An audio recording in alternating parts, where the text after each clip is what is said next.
بسم اللہ الرحمن الرحیم۔ ابھی زبان طیب سے بھی ڈاکٹر صدیق ہی بول رہا تھا۔ مجھے اس سے زیادہ خوشی ہے کہ میرے بولنے کی بجائے میرے تربیت کردہ لوگ بولیں۔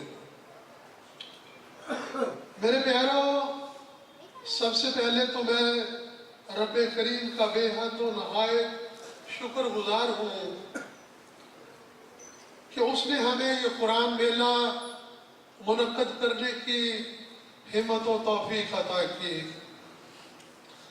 آپ کو یاد ہوگا جو گزشتہ کنونشن میں لوگ شامل تھے، اسی جگہ پر میں نے 23 مارچ کو پچھلی کنونشن میں یہ اعلان کیا تھا کہ ہم انشاءاللہ اس کنونشن کو سالانہ بنیادوں پر کریں گے، اور الحمدللہ اللہ نے ہماری اس بات کو، ہمارے عزم کو پورا کر دیا۔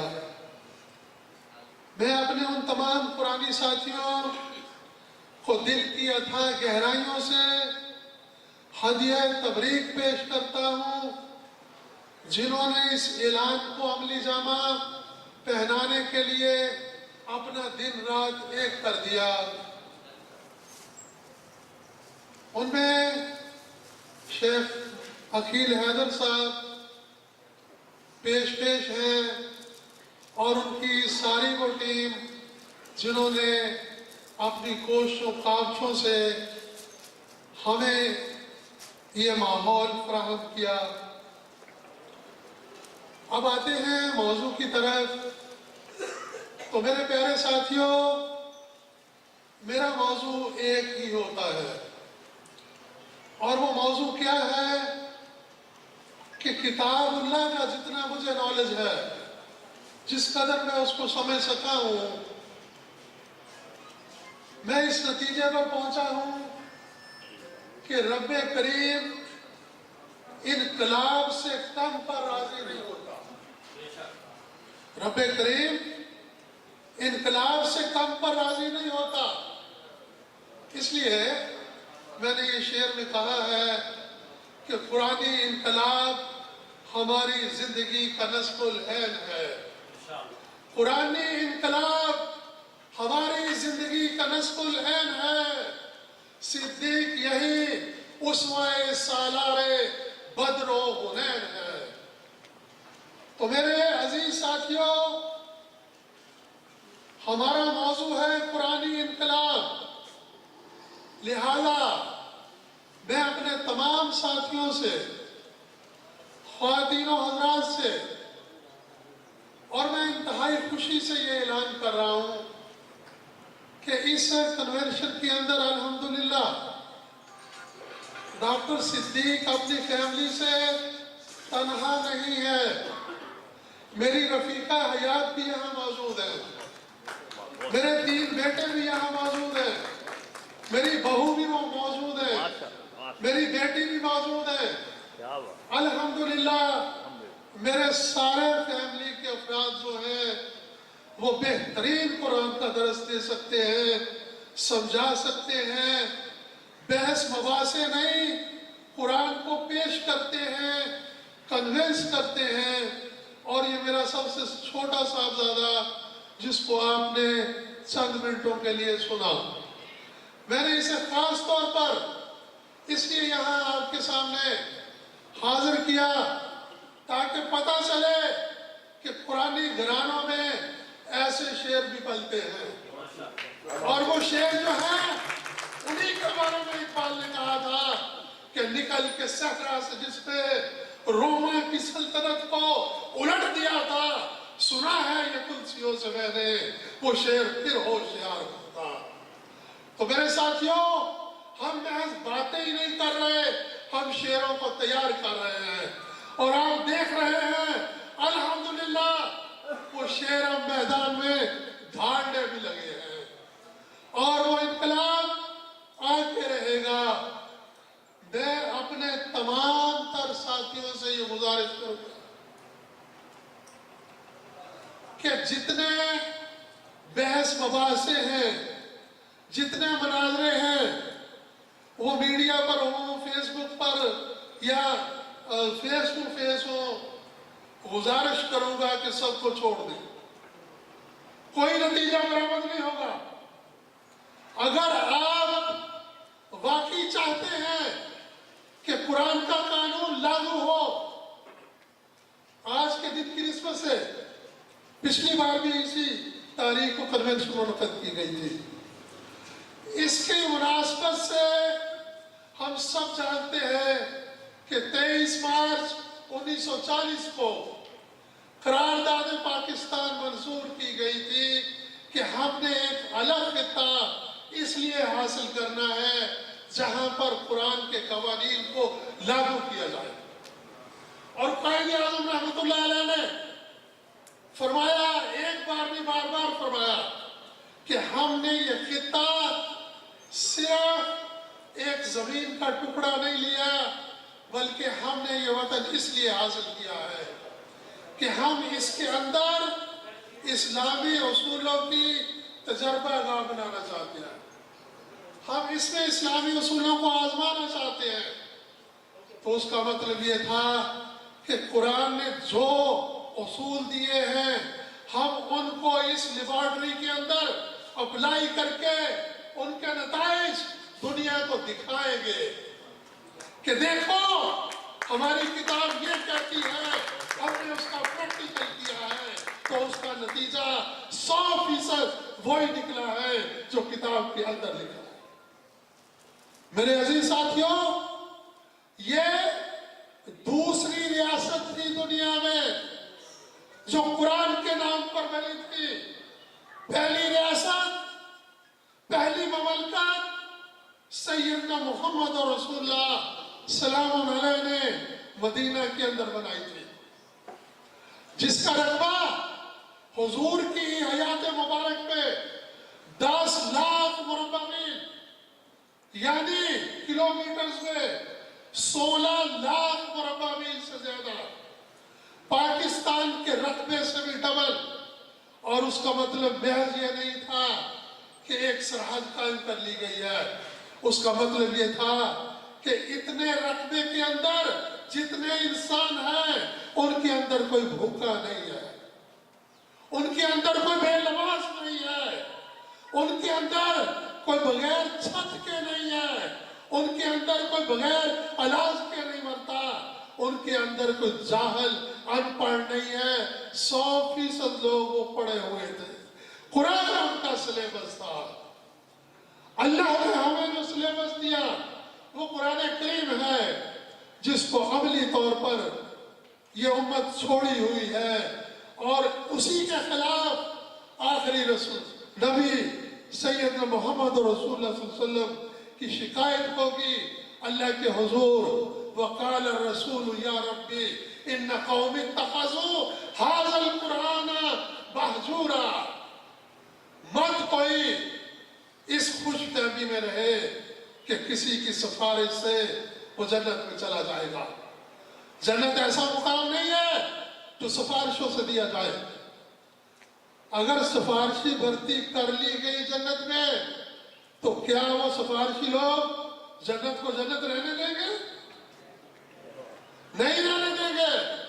لہٰذا وہ منتخب لوگ ہوں گے، اور بار بار قرآن کے اندر کہا گیا جب جنتی جنت میں چلے جائیں گے تو اعلان کیا جائے گا کہ تلکم الجنت اورثتموہا بما کنتم تعملون، یہ وہ جنت ہے جس کے وارث تم اپنے اعمال کے بدلے میں بنائے گئے ہو۔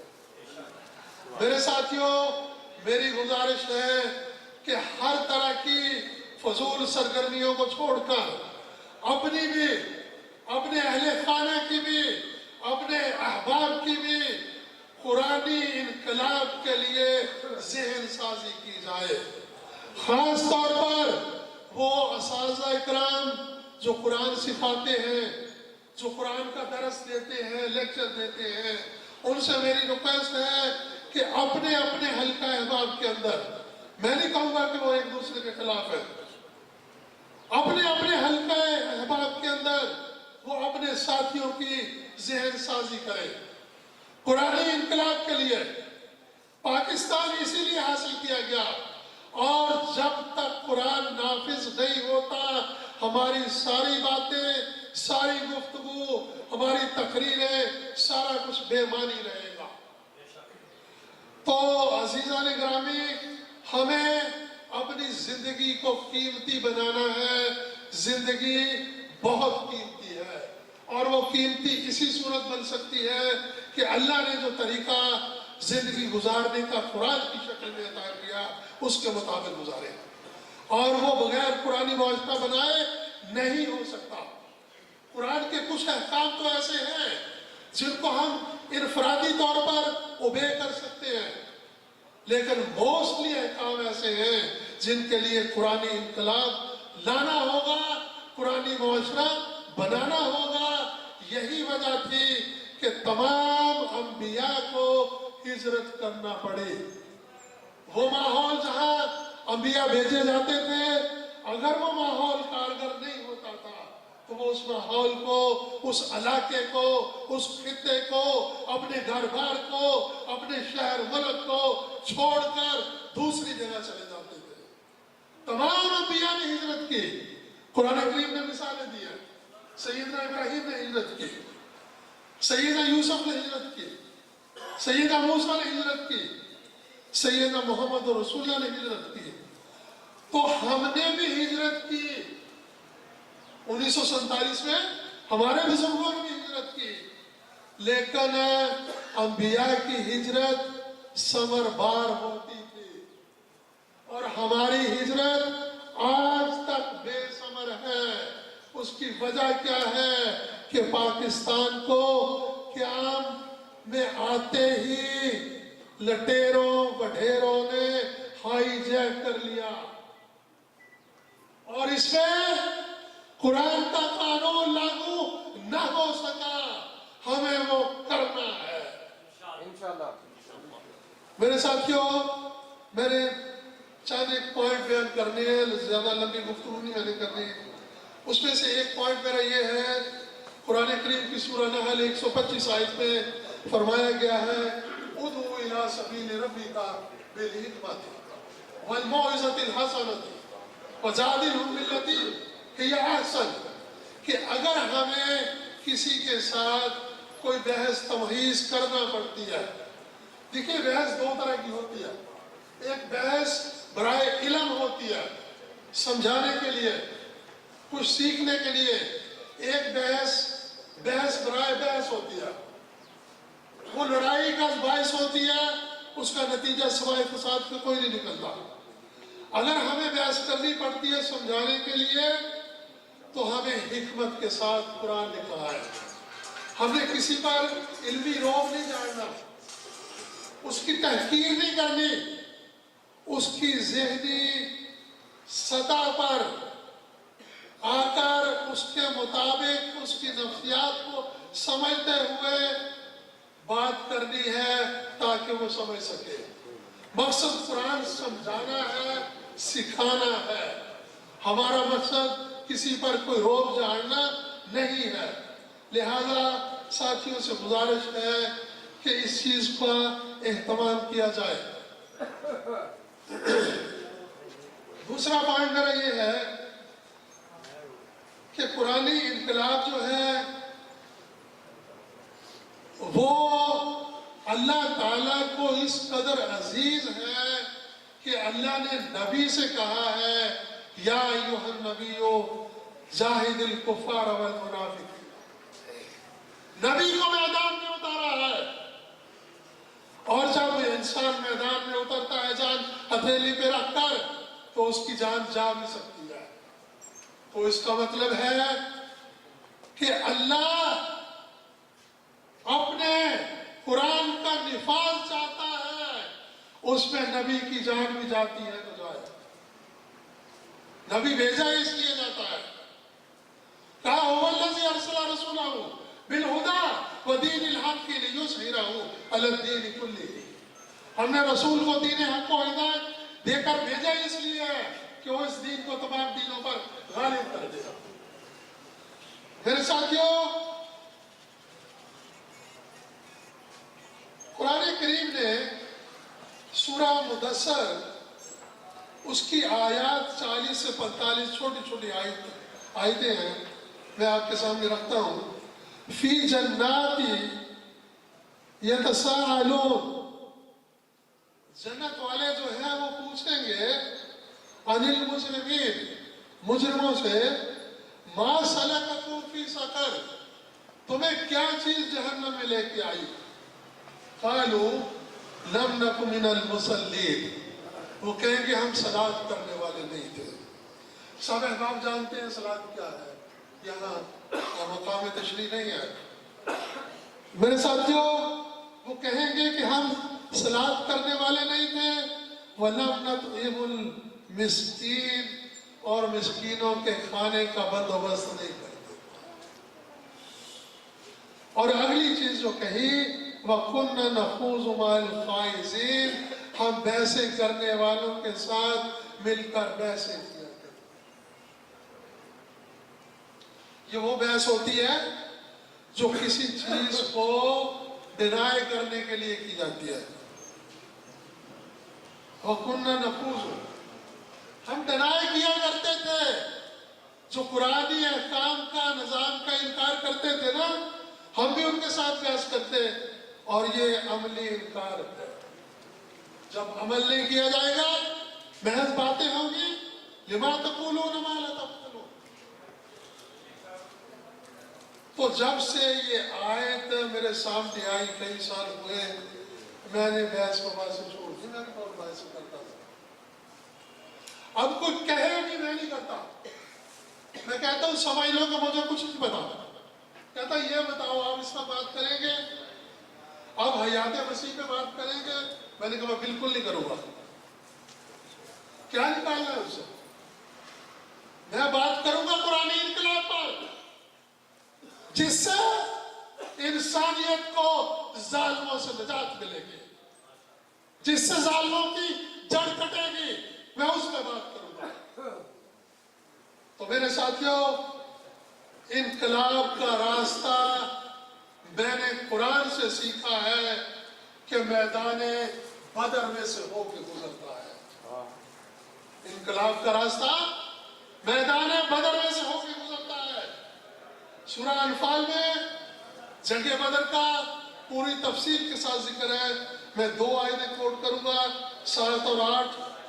وَإِذْ يَعِدُكُمُ اللَّهُ إِحْدَى الطَّائِفَتَيْنِ أَنَّهَا لَكُمْ، جب اللہ نے تمہیں مومن وعدہ دیا کہ 2 گروہوں میں سے ایک پر تم غالب آ جاؤ گے، وَتَوَدُّونَ، اور تمہارا یہ ارادہ تھا، أَنَّ ذَاتِ الشَّوْكَةِ تَكُونُ لَكُمْ وَيُرِيدُ اللَّهُ أَن يُحِقَّ الْحَقَّ، تم یہ چاہتے تھے کہ وہ گروہ جو شان و شوکت والا نہیں ہے، یعنی جس کے پاس اسلحہ نہیں ہے، جو لڑنے کی تیاری سے نہیں آیا،